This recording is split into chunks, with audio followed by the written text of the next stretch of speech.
दाशार्हः तस्य जीवितमच्युतः अब्रवीच्च विशुद्धात्मा सर्वं विश्रावयन् जगत् सर्वं विश्रावयन् जगत्।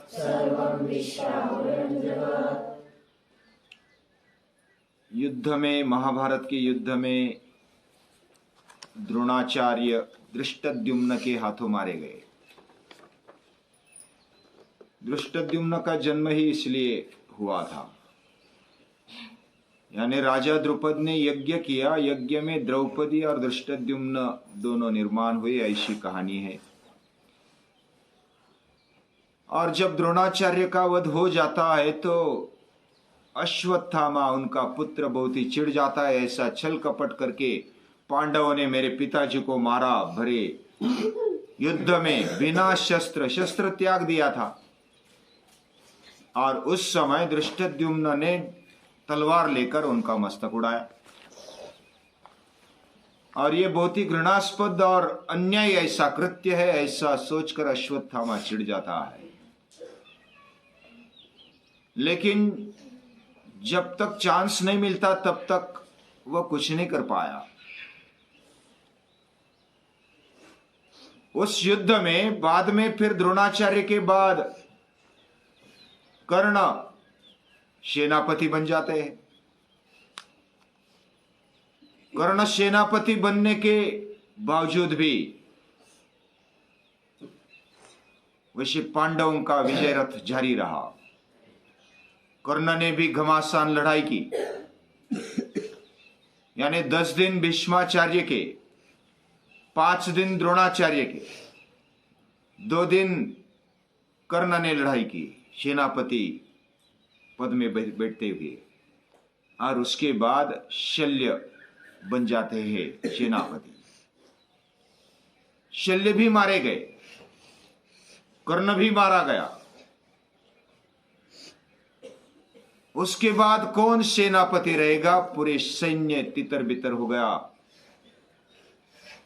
तो दुर्योधन ने अश्वत्थामा को जाते जाते, उसकी भी जब मृत्यु होने के समय, मृत्यु होने के पहले अश्वत्थामा को तिलक कर देता है दुर्योधन कि तू ही अभी संभाल ले इस बागडोर को, और पांडवों को छोड़ना नहीं, तेरे पास इतनी ताकत है। तो वह सेनापति बन जाता है दुर्योधन के बाद भी। उस समय वेदव्यास जी के आश्रम में अश्वत्थामा इधर उधर भाग रहा है। जब द्रौपदी के पुत्रों को मारा गया, उस समय तो छल कपट से रात में मारा गया। वो महारथी थे, लेकिन नींद में मारा गया। कृपाचार्य, अश्वत्थामा, कृतवर्मा ऐसे सहकारी थे, उन्होंने रात में ये काम कर दिया। वो भाग गए, लेकिन बाकी पांडव तो ढूंढते थे कि इनको किधर है, उसको ढूंढा जाए और मारा जाए। वो वेदव्यास के आश्रम में इधर उधर भागता हुआ जाता है। उधर वो बोलता है कि मैं छोड़ूंगा नहीं पांडवों को, पांडवों के वंश को भी छोड़ूंगा नहीं। तो एक में उत्तरा का गर्भ, द्रौपदी के पुत्रों को तो मार दिया था, अकेला बचा था एक वंश, और वो भी गर्भ में, उत्तरा के गर्भ में, उसको भी मैं छोड़ूंगा नहीं। उसने ब्रह्मास्त्र छोड़ दिया। और ब्रह्मास्त्र छोड़ने के पहले जो चर्चा करता है वेदव्यास जी के आश्रम में, तो तब श्री कृष्ण कहते हैं तू जो भी कर ले, मैं पांडवों के वंश को और इस धर्म संस्थापना को करके ही रहूंगा। लेकिन अश्वत्थामा सुनता नहीं, वह बर्बरता भरा कृत्य कर देता है, ब्रह्मास्त्र छोड़ देता है। वो उसको वापस नहीं ले सकता, और इसलिए भागा भागा इधर उधर घूम रहा है। अश्वत्थामा जब ये ब्रह्मास्त्र छोड़ता है तो सभी के सामने भगवान कृष्ण प्रतिज्ञा करते हैं, प्रतिज्ञे च दाशार्ह। वह राजनीतिज्ञों के नेता है। कृष्ण का जीवन बहुत ही गूढ़ है, वह समझने के लिए बहुत ही कठिन है। हमारे जैसे सामान्य बुद्धि वालों को, तप न करने वाले या तो अभक्तों को ये समझना मुश्किल है, मुश्किल ही नामुमकिन समझ में आता है, दिखाई देता है। ऐसे समय कृष्ण को कैसे समझना, तो पूरी सर्वधर्मान परित्यज्य मामेकम शरणम व्रज, सभी धर्मों को छोड़कर जब हम कृष्ण के शरण में जाते हैं तो ये कुछ समझने के आसार है। कृष्ण प्रतिज्ञा करते हैं। क्या प्रतिज्ञा करते हैं? उस बच्चों को मार दिया, ब्रह्मास्त्र उस पर उत्तरा धर गई, पूरे अंतःपुर में हाहाकार मचा हुआ है, सब कांप रहे हैं, उसका पेट दुख रहा है, पूरे शरीर में दाव हो रहा है, वो डर रही है। उस समय उत्तरा को आश्वासन देता है कृष्ण, वह प्रतिज्ञा लेता है, हाथ में पानी लिया और पानी लेकर प्रतिज्ञा करता है कृष्ण कि अगर मैं मस्करी में भी, विनोद में भी झूठ नहीं बोला हूं तो ये बच्चा जीवित हो जाए, तो ये पांडवों का वंश जीवित बचे। मैं कभी झूठ बोला नहीं और मस्करी में भी झूठ बोला नहीं, तो ऐसा हो जाए। दूसरी एक प्रतिज्ञा की कि जब मैं कभी युद्ध में ठहरा और भाग गया या तो हार के डर से भाग गया, ऐसा न हुआ हो तो ये जीवित बच्चा हो जाए, ये बच्चा जीवित हो जाए। ऐसी प्रतिज्ञा लेकर, यानी रण से मैं भागा नहीं हूं। ऐसे अगर देखा जाए, प्रत्यक्ष रूप में देखा जाए तो बाह्य रूप में ऐसा दिखाई देता है कि रण से भागे, मथुरा से भागे ना कृष्ण, और भागकर कालयवन ने पाटला किया है, रण से भागे है। फिर भी कृष्ण प्रतिज्ञा करते कि मैं रण से भागा नहीं हूं, मैं झूठ बोला नहीं हूं। झूठ बोले हैं, प्रत्यक्ष रूप में ऐसा दिखाई देता है, और केवल झूठ नहीं बोले, दूसरों से बुलवाया, युधिष्ठिर से बुलवाया। तो इस प्रकार अलग अलग तरीके से कृष्ण प्रतिज्ञा करते हैं और वो बच्चा जिंदा हो जाता है। उत्तरा शांत हो जाती है, स्थिर हो जाती है। वह कृष्ण को नमस्कार करती हुई, ऐसा वासुदेव बोलने पर तुरंत ब्रह्मास्त्र वापस चला जाता है। यह है कृष्ण की ताकत। अपने भक्तों के प्रति कितना कितना किया जाए, यह कृष्ण करता है। कृष्ण अपने भक्तों के लिए, पांडवों के लिए कुछ भी करने के लिए तैयार है। कर तुम मकर तुम अन्यथा कर तुम समर्थ, जो करने में शक्य है, न करने में भी अगर शक्य नहीं है, अशक्य है, यानी करने में शक्य है, न करने में भी अगर अशक्य है, ऐसी बातों को भी शक्य करने की ताकत भगवान कृष्ण में है। कर तुम अकर तुम अन्यथा कर तुम, दूसरा भी कुछ करने के लिए, करने की तैयारी हो तो भी करता है। ऐसे कृष्ण बहुत ही अद्भुत है, उसकी लीला, उसका जीवन बहुत ही अद्भुत है। यानी जो ब्रह्मास्त्र से कोई भी बचना, ये निसर्ग के विरुद्ध है।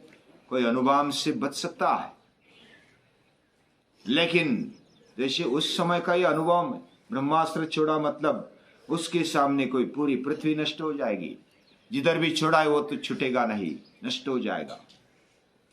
ऐसा होने पर भी निसर्ग के, सृष्टि के विरुद्ध जाकर ये काम कृष्ण ने किया है। यह अद्भुत लीला कृष्ण की दिखाई देती है। कृष्ण ने अपने जीवन में बुद्धि का उपयोग करते हुए समय पर जो भी किया जाना चाहिए, किया जाए, वो किया है, और वो भी धर्म संस्थापना के लिए। कृष्ण का जीवन स्वार्थ त्याग की पराकाष्ठा है, त्याग की मूर्ति है। उसके जीवन में कितना प्रेम देखने को मिलता है, सभी को पागल किया है उसके प्रेम ने। युद्ध में कितना निपुण है, राजनीति निपुण है, उसके वो गुरु है। आज भी अगर कोई युद्ध करता है तो कृष्ण को याद करते, शिवाजी महाराज को याद करते, बहरजी नाइक को याद करते। आज दुनिया में जो भी नीति अपनाते हैं, वियतनाम हो या इजराइल, वो नीति अपनाते अपनाते किसको याद करते हैं? शिवाजी महाराज को याद करते हैं, बहरजी नाइक को याद करते हैं, कृष्ण को याद करते हैं। उनका अभ्यास करते हैं, कैसे लड़ा जाए शत्रु के सामने, अपने आप को बलवान कैसे रखा जाए, और जो भी सही नीति है वो नीति कैसे अमल में लाई जाए। ये नीति के बारे में भी, धर्म के बारे में भी, न्याय के बारे में भी, शत्रु को परास्त करना है या तो कैसी योग्य नीति उपयोग में ली जाए, इसके बारे में भी कृष्ण कभी ढीले नहीं पड़े। कभी भी उनके मन में निराशा नहीं आई। उन्होंने जो चाल चली है वो कामयाब हुई है, कभी भी फेल नहीं हुए। अपने जीवन में सदैव विजय रथ पर सवार होने वाले कृष्ण कभी पीछे नहीं हटे। ऐसा ये कृष्ण का जीवन बहुत ही अद्भुत है। उसके जीवन को समझना, जब युद्ध, अभी हम कृष्ण के बारे में सोच रहे हैं, उनके बारे में अलग अलग तरीके से समझने का प्रयास करते हैं। ये समझो कि हमारी बुद्धि छोटी है, हम समझेंगे या नहीं समझेंगे पता नहीं, लेकिन कृष्ण की ही कृपा, कृष्ण के ही आशीर्वाद से हम जब समझने की कोशिश करते हैं तो उनकी कृपा से हम समझने के लिए तैयार होने लगते हैं, तैयार हो जाते हैं।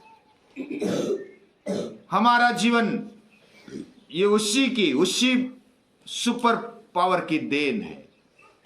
ये कृष्ण यानी कृष्ण, ये वो मनुष्य रूप कृष्ण नहीं है। योगम योगेश्वरात कृष्णात, ये कृष्ण कैसा है? योगेश्वर कृष्ण है, ये सुप्रीम पावर है। इसकी जो विचारधारा है वो पूरी दुनिया को अपनाने वाली है। वासुदेव सर्वमिति, पूरे कृष्ण पूरे जगत को अपना बनाने वाले, मार्गदर्शन करने वाले ऐसे पूर्ण पुरुषोत्तम है कृष्ण है। ऐसे कृष्ण पूरी दुनिया को मार्गदर्शन करते हुए भी जो भी दुनिया को एक बनाने में आड़े आते हैं, ये संस्कृति को खड़ा करने में प्रॉब्लम खड़ा कर देते हैं, समस्या रूप बनते हैं। भले वो भीष्माचार्य हो, द्रोणाचार्य हो, कर्ण हो या तो अश्वत्थामा हो, जो भी आ जाए, वह अगर सपोर्ट भी करता है तो कृष्ण को वो मान्य नहीं है। कृष्ण उसको रखते नहीं, कौन सा भी तरीका अपना जाए। इसका मतलब कृष्ण ने जो भी प्रतिज्ञा की है वह प्रतिज्ञा भी देखने जैसी है, अभ्यास करने जैसी है। प्रतिज्ञा कैसी होनी चाहिए, इसलिए होनी चाहिए, ये कृष्ण बताते हैं। भीष्माचार्य की प्रतिज्ञा को वापस लेने के लिए मजबूर कर दिया। अर्जुन ने प्रतिज्ञा की थी, जयद्रथ मरने के समय जब प्रतिज्ञा की थी कि मैं एक तो जयद्रथ को मारूंगा या तो मैं मर जाऊंगा, मैं अग्निकाष्ठ भक्षण कर लूंगा। तो जब अग्निकाष्ठ भक्षण करने के लिए जाता है, अगर समझो कि थोड़ी देर कृष्ण नहीं होते, ऐसा विचार करो तो क्या हुआ होता। कृष्ण ने समय समय पर पांडवों को बचाया है, अर्जुन को बचाया है, युधिष्ठिर को बचाया है, सभी पांडवों को बचाया है। ऐसे कृष्ण वह दुनिया को मार्गदर्शन करते, अपने भक्तों का रक्षण करते, भक्तों के लिए जी जान दे देते हैं। जो भी वचन दिया है उसको पालते हैं। कृष्णस्तु भगवान स्वयं, कृष्ण भगवान है। ये एक तरफ विचार करेंगे तो कृष्ण भगवान स्वयं और कृष्ण जगत गुरु है, पूरे जगत की गुरु है। गुरु यानी कि मार्गदर्शन देने वाले। दुनिया को वही मार्गदर्शन कर सकता है जो अलग अलग स्थिति में, कोई भी प्रसंग में सही मार्गदर्शन करने की ताकत रखता है। आज भारत की यह स्थिति है कि पूरी दुनिया को मार्गदर्शन करने के लिए आज से देख रहे हैं। यानी भारतीय संस्कृति के पास ये विचार है, गीता में ये विचार है, कृष्ण के विचार है, और कृष्ण के विचार मार्गदर्शन पर तभी होते हैं जब हमारे आचरण में आ जाए। जब हम आचरण करने का केवल प्रयास भी करें, उसको याद भी करें, तो भी हमारी हिम्मत बढ़ जाती है, तेजस्विता बढ़ जाती है, निर्भयता आ जाती है, सृष्टि के प्रति एकात्म भाव खड़ा हो जाता है। बिना कारण किसी को तकलीफ हो, ऐसी वृत्ति खत्म हो जाती है। अद्वेष्टा सर्वभूता नाम से लेकर के अनिकेत स्थिरमति तक कितने सारे 36 गुण कृष्ण में दिखाई देते हैं, उनके भक्तों में दिखाई देते हैं। कृष्ण का सही तरीके से अभ्यास करेंगे तो यह पता चलेगा कृष्ण कैसे है। गुणों का भंडार है, प्रेम का सागर है, शक्ति की एक ऊर्जा स्थान है। पूरा पराक्रम इतना है कि बस बाकी जो भी पराक्रमी वो डर जाते अंदर के अंदर। ऐसे सर्वगुण संपन्न कृष्ण को याद करते हैं। उन्होंने जो भी दिया है वो समझने की कोशिश करते, यही हमारे लिए उनको नमस्कार है।